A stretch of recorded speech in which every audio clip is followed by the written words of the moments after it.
I would talk about these things that I was seeing, and they would blow it off as imaginary friends. And eventually, I realized that they weren't friends anymore. These were demonic entities that I was talking to, and it was as if you and I are talking. It really was that type of an environment for me.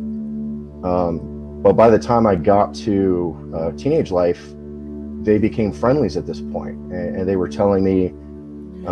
Before you go much further, can I ask a little bit more about how? Sure. Was there something that you did in your mind that led you to be able to talk to them, or was it just? It was because I was open.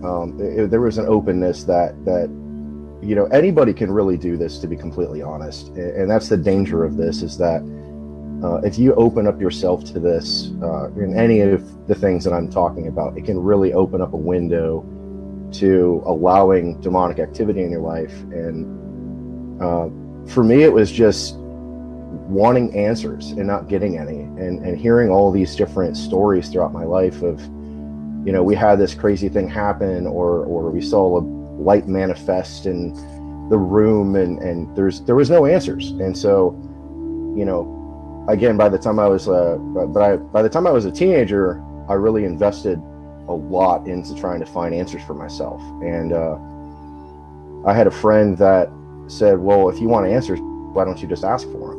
And I said, what do you mean?" And I didn't realize what he was kind of saying, and I don't think he realized what he was saying, but I started asking the things that were appearing in front of me. What are you doing? Who are you?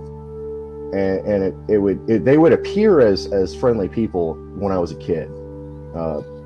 Again, that's the danger of a lot of this stuff, is that demons can morph into whatever your imagination will let it. And for me, it was they would manifest as children at first and say, "Hey, do you want to play with me?" And then it went from that to me wanting answers as a teenager. And I began to start researching shamanism and understanding basically what that meant. Like how did the Native Americans, for example, and again, that was a huge deal for us growing up, is talking about the Native American culture.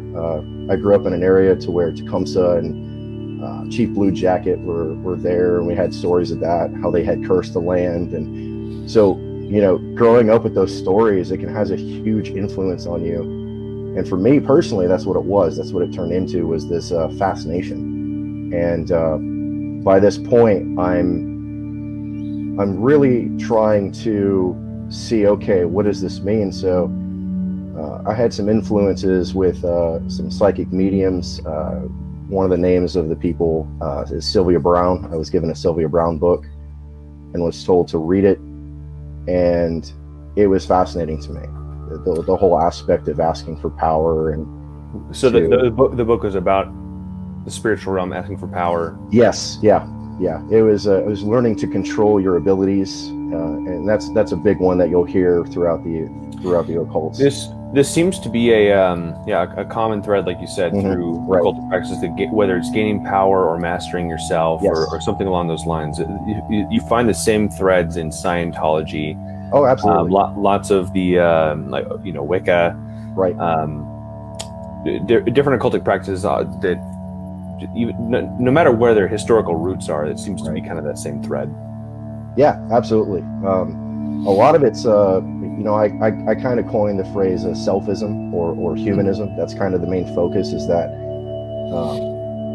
you're God.